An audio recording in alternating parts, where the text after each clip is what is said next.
주님 감사합니다. 이제 예배를 마치고 이제 오후 시간에 이제 신학을 함께 나누고자 합니다.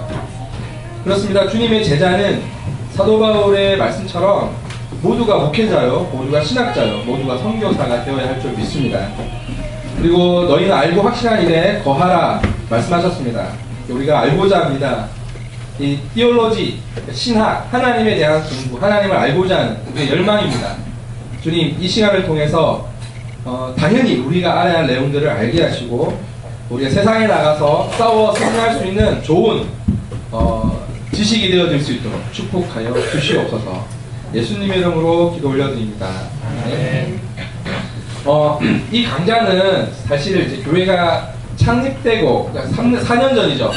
4년 전에 창립하고 나서 저희가 공원에서 예배를 드리다가 이제 한 선교회의 도움으로 저희가 잠원에 있는 그 선교센터 사무실을 사용하게 됐죠. 사용하게 되고 그때 했던 강의예요. 강의인데 하다가 중단이 됐어요. 몇 해 하다가. 그리고 해야지 쭉 미뤄오다가 지금까지 왔는데 이제 또 해야 될 때가 왔어요. 여러분도 알다시피 저희 교회는 풀타임 사역자가 없습니다. 다른 말로 하면 모두가 다 풀타임 사역자예요. 그죠? 교회는 봉사의 단체이기 때문에 그래서 제가 또 직업을 갖고 있고 하다 보니까 본인은 문치 않지만 직업을 갖고 있다 보니까 이게 쉽지가 않아요. 네, 대신에 여러분들이 많이 도와주셔가지고 이제 교회가 우리 공동체가 뭐 저 혼자 이렇게 설치지 않아도 어느 정도 안정감이 이렇게 돌아가는 걸 봤어요. 그래서 이제는 좀 내가 가르치는 일에 집중을 해도 괜찮겠다 그런 생각이 들었습니다. 그래서 이제 다시 이제 이 일을 해야겠다라는 생각이 들었어요. 물론 이제 이 강의를 들으신 분이 계실 것도 같아요. 계실 것도 같은데 이제 거의 기억 안 나실 거니까 저도 다시 준비하니까 잘 기억이 안 나더라고요. 그래서 같이 한번 공부를 해보자 합니다. 자, 어떤 내용으로, 어떤 커리큘럼으로 공부를 할 거냐면 이게 이제 신학 카페잖아요. 신학 카페답게. 그리고 제가 커피 내리는 목사지 않습니까? 바리스타답게 이 커피가 만들어지는 과정과 좀 연계를 시켜서 커리큘럼을 만들어 봤어요. 그래서 원래 이제 커피가 제일 처음에는 그 커피 체리라고, 그러니까 커피 열매예요.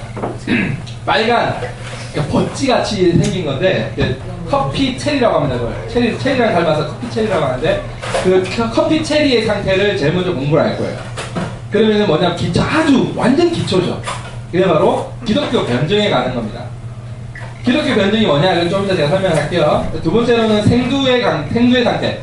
커피 체리를 다 따서 햇빛에 말려요. 오랜 시간 말리고 그리고 골라냅니다. 그래서 생두의 상태. 이게 바로 기독교 입문이에요. 그러니까 기독교 입문이 뭐냐면 그러니까 기독교가 뭐냐라는 질문에 대한 어떤 기초 지식들. 그 다음에 이제 생두가 로스팅 기계에 볶아져요. 커피를 볶습니다. 그러면 이제 그 로스팅을 하겠죠. 그 로스팅 과정이 뭐냐면 기독교적 세계관. 그리고 이제 로스팅이 되면 이제 원두가 되죠. 블렌딩된 원두 상태가 되죠. 그러면 이 원두를 우리가 갈아가지고 이제 커피를 내려 먹습니다. 그죠? 이 원두가 뭐냐면 기독교 교리예요. 그러니까 이제 기독교적 재료죠. 되게 중요한 재료가 완성이 됩니다.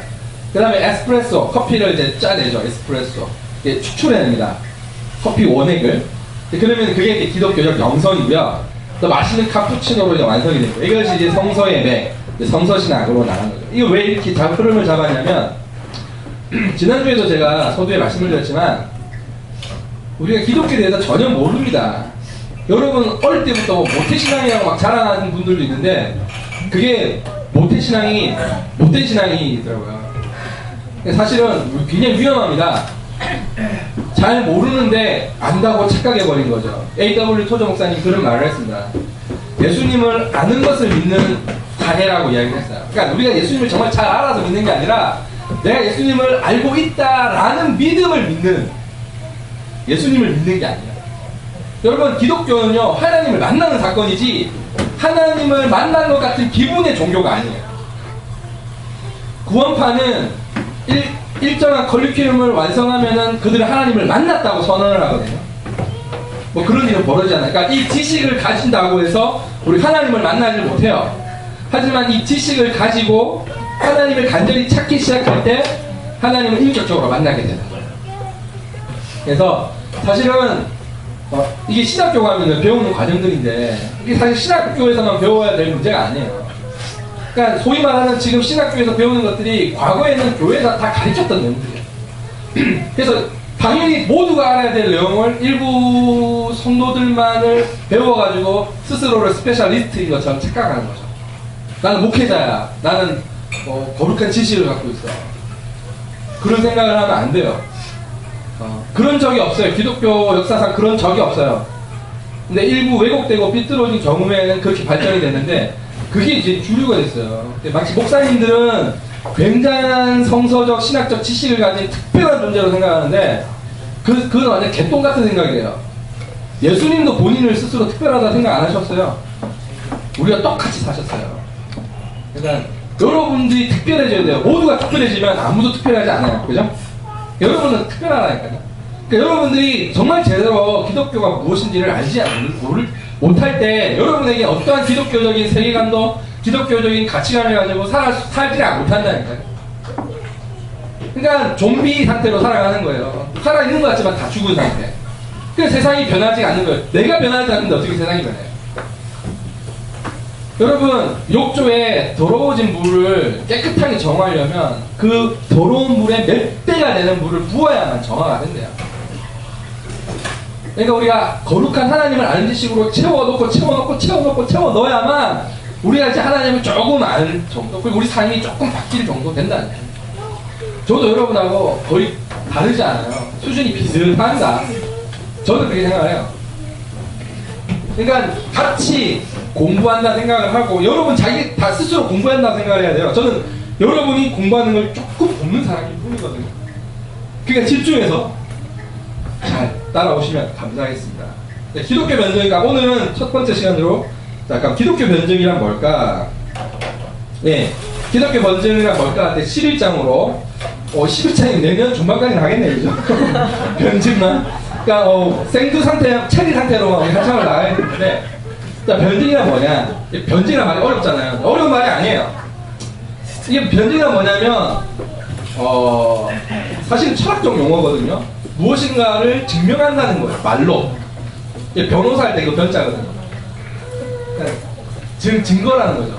어떤 말로 증거를 낸다는 거예요. 변증. 여러분, 변증, 내가 설명하지 못하는 지식은 제 게 아니에요. 무슨 말인지 알죠? 내가 다른 사람한테 너 교회 왜 다녀? 설명할 게 없잖아요. 그냥 여러분이 아니 사형리만 이야기하는 사형리를 구체적으로 들어가면 아무 대답 못한다니까요. 사형리가 실제 뭐죠? 네? 네, 하나님은 사랑이다. 사랑이 뭐냐? 하나님을 설명해라. 그럼 하나님을 설명하실 수 있어요? 사랑이다 말고, 야, 뭐 기독교에만 하나님 사랑이라고 이야기하지 않지 않느냐. 너희 기독교에서 말하는 하나님 누구냐. 그때 설명을 할 수 있어야 한다니까요. 내 아버지가 누군지 설명을 못하는 자식이 있을 수는 없잖아요. 건이가 아빠를 사귀었잖아. 우리 아빠는 키가 172에 좀 뚱뚱하고 잘 먹고 뭐 잘 놀아준다. 우리 하나가 이번에 유치원에서 학부모 초청해서 이제 공부하는 시간이 있었는데 너무 발표를 잘하더라고요. 제가 볼 때 제일 잘했어요. 제가 볼 때는 당연하겠지만 정말 잘했어요. 그렇게 하더라고요. 햇살만 강하나입니다. 우리 아빠는 저와 잘 놀아주십니다. 너무 뿌듯했어요. 왜냐면 다른 애들은 햇살반 아무개입니다. 저희 아빠는요 청소만 해요. 뭐 이렇게 소개를 하는데 고맙게도 잘 놀아준다고 소개를 해줘가지고 굉장히 기분이 좋았어요. 그러니까 4살짜리, 5살짜리 아이도 자기 아빠가 자기랑 어떤 관계인지 설명한다고요. 근데 우리가 10주년을 교회를 다니면서 내가 믿는 하나님이 어떤 분인지 설명을 그냥 사양기 수준에 머무르다면 여러분 잘못 예수를 믿고 계신 거예요, 사실은. 왜냐하면 성령의 가장 중요한 기능이 뭐라 그랬죠? 네? 기억 안 나요? 예수 그리스도의 주되심을 드러내는 거. 그러니까 우리가 구원받고 성령을 받으면 하나님이 어떤 분인지 대한 열망으로, 저는 그래서 신학교 가는 거거든요. 말씀드렸지만 저는 목회자가 되고 싶은 생각으로 신학교 강의 아니에요. 하나님에 대해서 아는 게 전혀 없는 거예요. 전혀. 15년을 열심히 교회를 다니고 교회에서는 뭐 청년회 회장도 하고 뭐 임원도 하고 뭐 교회를 많이 했는데 뭐 교회에서 사찰 전도사 소리가 들었으니까 일반 청년이. 그런데 아는 게 없는 거예요. 미치겠더라고요. 그래서 그냥 신학교라도 가서 배우겠다. 그러니까 제가 지난주에 말씀드린 조직신학을 배우는데 제가 막 울었어요. 펑펑. 조직신학은 되게 딱딱한 학문입니다. 여러분 보실 때. 근데 그 조직신학을 첫 시간에서 굉장히 울었어요. 왜냐면 배신감이나 사기당하는 느낌 있잖아요. 왜 교회에서 이걸 안 가르치지? 물론 이제 그 교수님이 되게 탁월하고 열정이 많으신 분이세요. 그래서 여러분 하나님이 누군지 아시면 딱 하는데 왜 눈물이 뻥 나는 거 있잖아요. 내가 듣고 싶은 이야기를 하고 계시는 거예요. 근데 그 조직신학을 한 학기밖에 안 가르쳤어요. 개론을. 이해가 안 되는 거예요. 어디 신학교 4년 동안 조직신학을 한 학기를 가르치는 거 내가 깜짝 놀랐어요. 안 가르치는 신학교도 있다 그러더라고요. 굉장히 중요한 건데 그거는 4년 내 공부해도 그래서 저는 일부러 조직신학만 쫓아다니면서 공부를 많이 했어요. 인간론, 기독론, 신론 막 배웠어요. 너무 신나는 학교 생활을 보냈어요. 만화만 보던 제가 이 두꺼운 신학을 제일 읽고 있더라고요. 그러니까 성령이 하나님에 대한 갈급함을 주신 거죠. 저는 여러분도 저와 같이 되기를 간절히 축원합니다.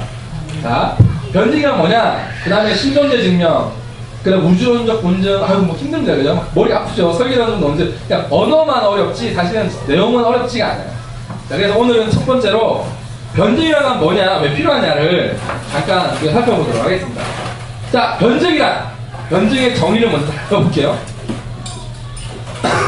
자, 알마트에 오신 것을 환영합니다.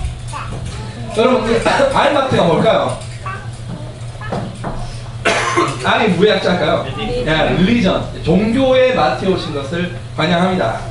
자, 보면은 여기 뭐 여러 가지 가십거리들이 잔뜩 있는 사진이 보이죠? 이거는 신념과학입니다. 저는 신념과학을 굉장히 좋아했던 젊은 시절을 보냈어요. 이제 오컬트라 그러거든요. 이제 마법사의 이야기, 뭐 호수, 네스오의 호수, 뭐 괴물, 뭐 서린 이야기, 뭐 외계인 이야기, 그런 이야기를 저는 정말 좋아했어요. 그런데 이제 그런 것들이 세상에 신념과학이라는 게 넘쳐납니다.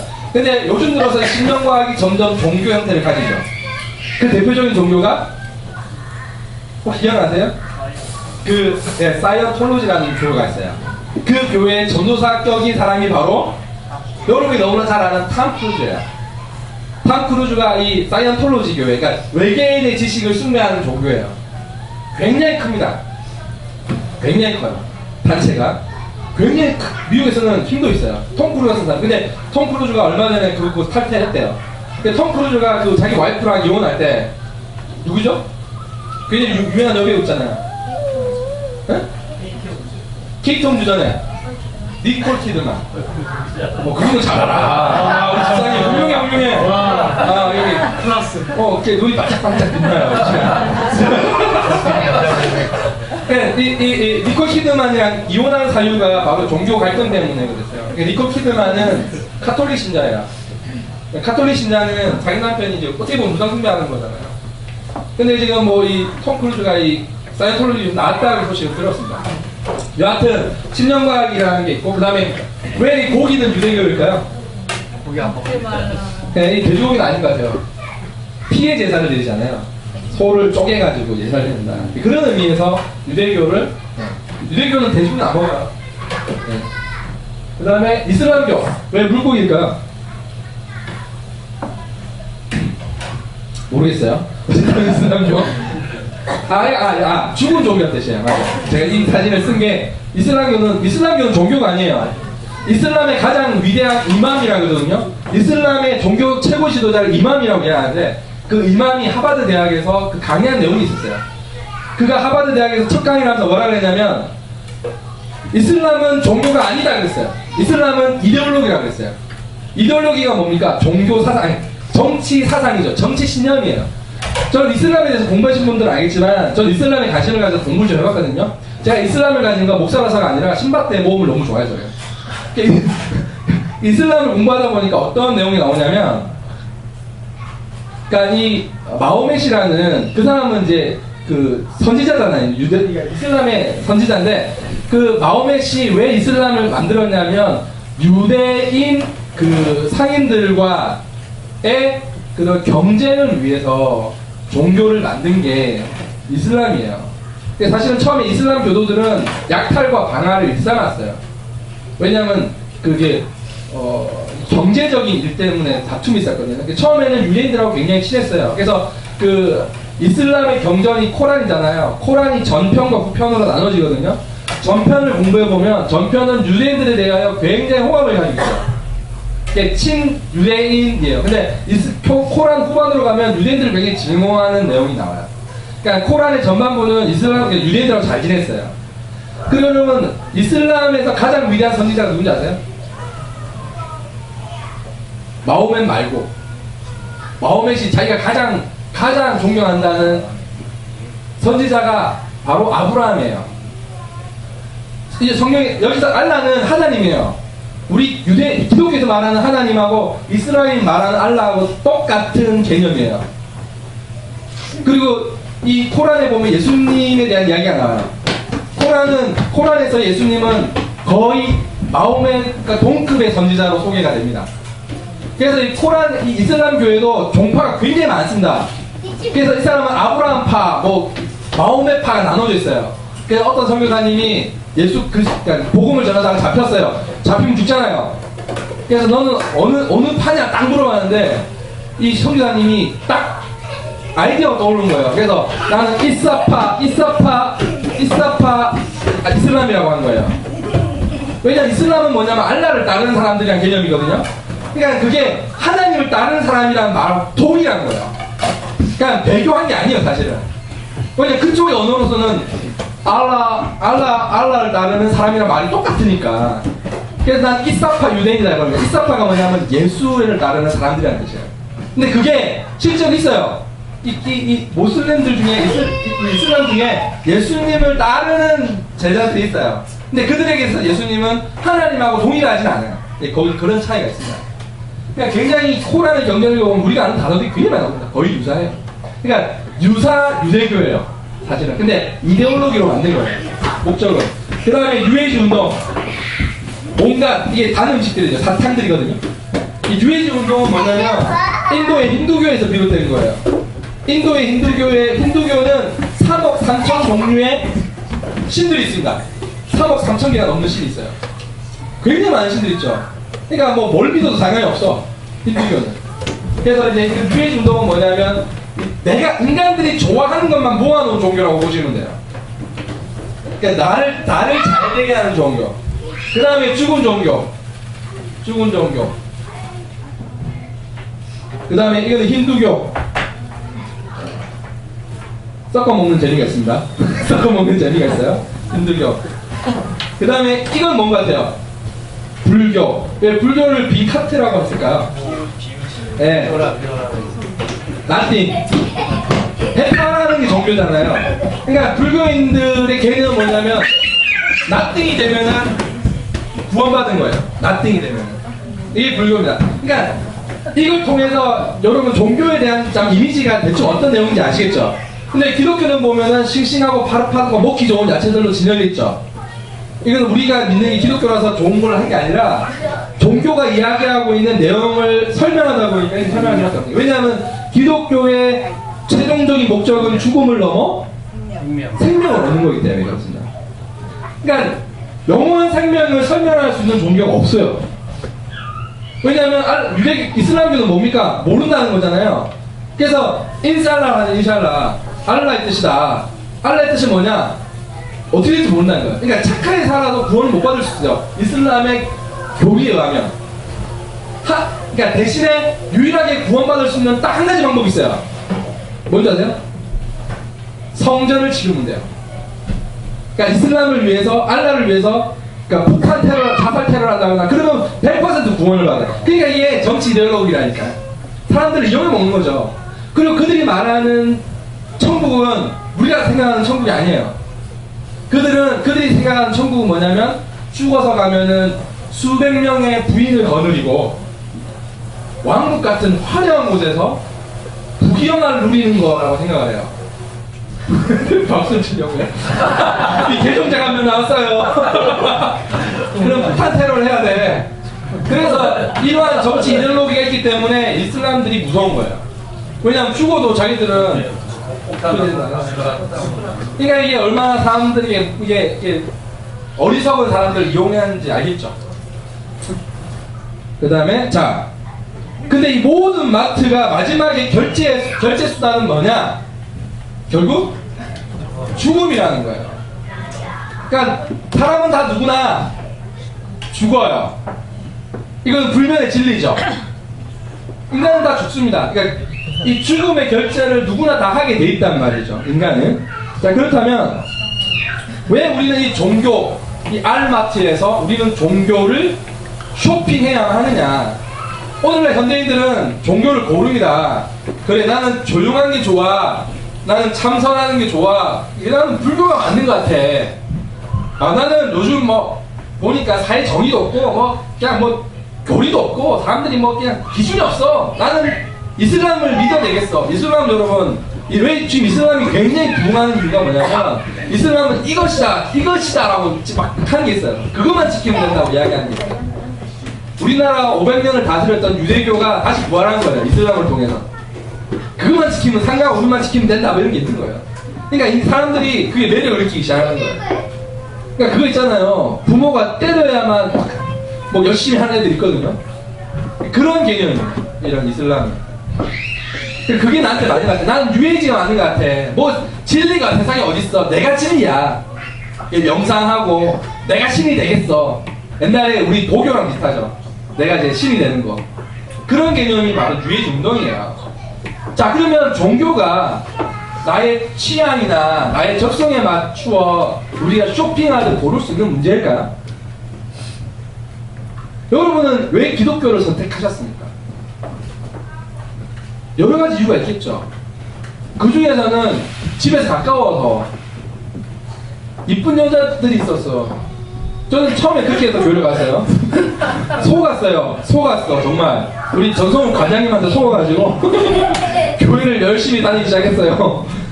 그 다음에 뭐 그죠? 그런 이유가 있단 말이에요. 어떤 이유? 여러분들이 이렇게 종교를 선택하는데 그거는 쇼핑의 문제가 아니라는 거예요. 종교는 무엇에 관한 문제예요? 죽음이라는 실제적인 사건과 관련 있는 거라는 거예요. 우리가 죽음을 피할 수 없다면 죽음은 실제적인 사건입니다. 그러니까 종교는 이 실제적인 죽음이라는 사건 앞에서 일어나는 거지, 이게 뭐냐면은 약이에요, 약. 지금 이 죽어가는 노인분에게 빨리 이 약물을 투여해야만 죽음에서 살아난단 말이에요. 그러니까 이 종교라는 것은 이와 같이 죽고 사는의 문제지, 여러분 보시다시피 쇼핑의 문제가 아니라고요. 근데 여러분 오늘날 이 시대는 종교를 마치 뭐 쇼핑하듯이 절에도 가보고, 저희 옛날에 서원사님이 그러셨거든요. 절에도 가고 교회도 가고 점도 맨날 보러 다니고. 저 뭐라고 나왔어요? 한번 안 물어봤네. 분명히 저도 사주를 보셨을 것 같은데. 안 보셨나? 아버지 것만 보신 것 같아요. 어쨌든 열심히 다니셨다고요. 근데 그런 게 아니라는 거예요. 종교는 죽고 사는 문제입니다. 여러분, 이렇게 종교는 굉장히 신중해야 돼요. 왜? 인간의 삶의 근원과 핵심에 다 있기 때문에. 여러분. 자, 병 치료와 쇼핑은 엄연히 다르다. 환자는 의사의 치료법의 순순히 다르든지 그냥 죽음을 가리든 기다리든 둘 중 하나를 택해야 한다. 이것이 바로 오늘날 종교에 대한 우리의 태도여야 마땅할 것입니다. 자, 기독교는 어느 특정한 생활 방식이나 균형 잡힌 종교적 관점이 아니라는 거죠. 기독교는 일종의 해독제라는 것입니다. 같이 한번 읽어볼게요. 시작. 우리는 이성적인 사고가 가능한 인간이기 때문에 다른 것이 아닌 진실과 일치하는 믿음을 가져야 한다. 진실과 일치하는 세상을 갖지 않으면 매우 위험한 상황을 초래할 수 있다. 그래서 우리는 기독교 변증을 공부하는 겁니다. 자, 보시면 버스는 길을 건너고 싶은 보행자의 마음 같은 건 상관하지 않는다라는 거야.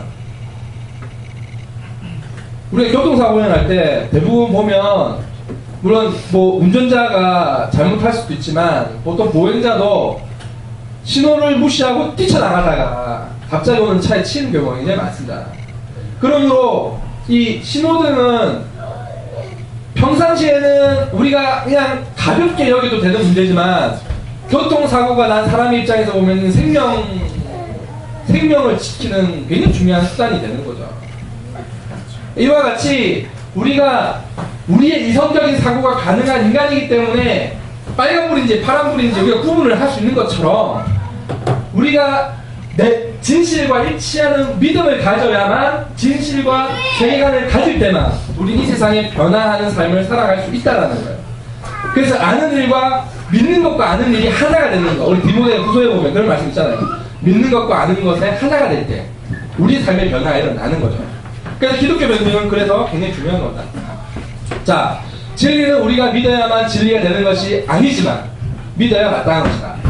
우리가 내가 믿는 게 진리가 아니라는 거예요. 진리는 있습니다. 우리가 진리를 바로 알고 믿어야 진리가 되는 거죠. 진리는 우리에게 왜 해독제가 필요한지를 이해하려면 우리가 처한 상황부터 이해해야 합니다. 자, 같이 한번 읽어볼게요. 시작. 하나님의 율법의 목표는 우리가 처한 상황에 대한 지식을 제공하고 진단을 내리는 것이다. 또 예수 그리스도의 복음의 목표는 우리에게 해독제를 제공하는 것이다. 그죠? 이것이 우리 이렇게 정의를 내릴 수 있습니다. 왜 우리 예수를 믿어야 하고 예수님을 믿어야만 하는가? 죽음이라는 실제적 사건 앞에서 인간은 아무것도 할 수가 없어요. 아무리 과학이 발달하고 우술이 발달해도 죽음은 막을 수 있는 존재는 없어요. 또 피를 만들어낼 수 없다잖아요. 모든 게 다 재생 가능한데 피는 절대로 만들어낼 수가 없어요. 생명의 몫을 신비는 하나님께 있는 거죠. 근데 이 죽음의 엄연한 사실 앞에서 우리가 영원한 생명을 바라보는 인간들에게 기독교는 유일한 해독제일 수 있다는 걸 말하고 있는 겁니다. 자, 그렇다면 수많은 반론, 장벽, 편견, 문화적 적응, 조건, 오해, 전제, 사실의 왜곡, 숱한 변명거리 등이 우리를 둘러싸고 있습니다. 그죠? 오늘날 기독교 해론자들이 굉장히 많아요. 교회 안에서조차 기독교 해론자들이 많아요. 하나님을 믿지 않는데 기독교 멤버십을 가진 사람들이 많아요. 실제로. 왜 그럴까요? 사람이 많이 모인 곳에 뭐가 있다? 돈이 있어요. 그래서 어디 근처에 뭐 가게를 오픈하면 제일 큰 교회를 가죠. 무조건 등록을 합니다. 왜? 그래야 돈이 되니까. 그러니까 스스로도 회의가 있다고요. 내가 이렇게까지 해서 먹고 살아야 되나? 이런 생각 한다고요. 실제로. 그리고 오늘 많은 젊은 청년들이, 그쵸? 여자들이 많은 곳이나 남자들이 많은 곳을 선호하죠. 특히 강남에 있는 대형 교회들은 그 교회마다 또 수준이 차이가 나요. 자기 꼬라지는 이해를 못하면서 뭔가 하나 낚여보거나 건져보려고 다 하죠. 그런 사람들이 사실 굉장히 많습니다. 여기 계신 분들은 이해가 안 돼요. 우리 앞에 지방대가 심히 동의하고 있는데 지금. 그러니까 하나님의 살아계시다는 반증하니까 여기 왜 안 됐죠? 네? 스펙 장장한 목사님들도 많은데. 네. 어쨌든 인간과 그리스도의 십자가 사이에 놓여있는 이런 장애물들을 제거하는 것이 바로 기독교 변증의 목표라는 거예요. 여러분이 왜 여기 앉아있는지를 스스로 설명해야 되는 거죠. 납득이 돼야 되죠. 왜냐면 여기서 어쨌든 내 스스로가 내가 왜 이곳에 있지? 기독교가 뭐지? 예수님이 뭐지? 라는 것을 대답해 줄 수 있는 것이 기독교 변증의 목표라는 겁니다. 자, 변증은 그리스도에게 꼭 필요한가? 필요할까 안 할까요? 반드시 필요합니다. 그러니까 사도 바울이 굉장히 좋은 예를 많이 우리에게 고린도 전후서를 보면은 많은 이야기가 기독교 변증에 관해서 이야기하고 있습니다. 자, 진리는 알지만 그렇다고 해서 꼭 자신들의 믿음에 대해 의문을 가진 사람들을 납득시킬 만큼 그 진리를 잘 전달하거나 자세히 설명할 준비가 되어 있는 것은 아니다라는 거죠. 그래서 변증이 필요하다는 겁니다. 그러니까 내가 믿는 걸 설명하지 못하는 거는 사실은 보세요. 예수님이 너무 좋아. 예수님 꼭 만나야 돼. 왜? 그럼 설명을 해야 되잖아요. 그래서 우리 어떻게 설명하죠? 야, 부자인데 또 건강해진대. 예수님 믿으면 부자가 되고 건강해져. 정말 그렇습니까? 아니잖아요. 제가 제일 안타까운 건 뭐냐면 하나님이 암을 고쳐줬다고 간증한 사람들이 제일 무서워요. 꼭 수능 때가 되면은 자기 공부를 열심히 안 했는데 기도했더니 하나님 좋은데 이런 간증한 사람들이 제일 무서운 사람들이 사실은. 그런 사람들은 간증을 세우면 안 돼요. 왜냐하면 그 순간 나머지 사람들은 다 뭐가 되는 거예요? 믿음이 없는 사람들이 되는 거예요. 그거는 특별한 거지 보편적인 게 아니라고요. 보편적인 것처럼 이야기하면 안 돼요. 이런 거 있어요. 열심히 공부했는데 대학에 떨어졌습니다. 근데 하나님께서 은혜를 주셔서 제가 또 다른 삶을 살겠습니다. 이런 건 간증해도 돼. 근데 사실 예수님의 이야기는 다 그런 이야기예요. 성공한 이야기가 아니라 실패한 이야기잖아요. 예수님은 공생의 3년 동안 오늘날의 기준으로 목회 사역을 본다면 실패하셨어요. 이만한 교회도 없었어요. 12명. 그것도 진짜 속속 있는 제자들 12명. 나중에 막 배신하고 막 돈 주고 팔아버리잖아요. 여기서 저를 돈 주고, 저는 돈 주고 팔 뭐 가치도 없죠? 네, 뭐 얼마 안 되겠죠? 근수는 많이 넣을 수 있어요. 자, 믿음은 있지만 왜 믿어야하는지를 알지 못하는 그리스도인들은 종종 불안감을 느끼고 다른 그리스도인들이 주위에 있어야만 비로소 마음이 놓이는 경우가 많이 있습니다. 그죠? 물어볼까봐. 여러분, 우리가 전도를 못하는 이유 중에 하나는 이거예요. 알지 못하니까 설명을 못하는 거야. 전에 있던 교회가 그 관계전도로 굉장히 유명하죠. CWT로 굉장히 유명합니다. 그래서 막 대지법을 외워요. 전도 대지법을 외워요. 그래서 막 때가 되면은 전국으로 흩어져가지고 처음 보는 사람들하고 관계 소개시켜주면 앉아가지고 복음을 막 5분 10분 전하죠. 근데 그 복음을 전하는 사람들이 돌아와서 교회에서 정말 예수님을 믿는 것처럼 잘 사는 사람들은 많이 보지 못했어요. 그 다음에 그 사람들이 뭘로 나중에 그 결과를 계산하냐면 막 눈물을 흘리며 간증하는 게 저 몇 사람한테 이 말씀을 전했습니다. 마치 구원한 것처럼, 자기가 구원한 것처럼 이야기를 해요. 그래서 CWT, 요새 그 CWT 대용자들이 굉장히 많습니다. 그래서 관계 전도가 굉장히 위험하다고 이야기를 하거든요. 그러니까 제가 저희 교회는 여러분 전도하지 말라고 제가 이야기를 많이 했잖아요. 이제 하셔도 돼요.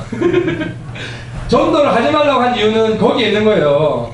우리가 사랑할 준비가 안 돼 있는데 괜히 데려왔다가 오히려 하나님과 더 멀어지게 만들면 그건 어떻게 책임을 져요? 성경에 보니까 소자 하나를 잃어버리면 연자맷돌을 목에 메고 바다에 빠져 죽는 게 낫다 그랬는데 저는 그게 두려운 거예요. 과연 우리가 준비되어 있느냐. 그러니까 교회 와서 서로 친해지려고 노력하시면 안 돼요. 왜냐하면 서로 친해지면 나중에 서로 친해진 것 때문에 싸워요. 그리고 교회 사랑이니 없니 막 그러고. 교회는 예수님이 누구신지에 대한 마음을 가지고 나오는 거예요. 그분을 알기 위한 곳이지 그것이 목적이어야 하는 거예요. 1차적인 목적은. 그러니까 저희 교회가 고마운 거는 그것 말고는 사실은 와서 먹을 게 없어요. 우리 교회는.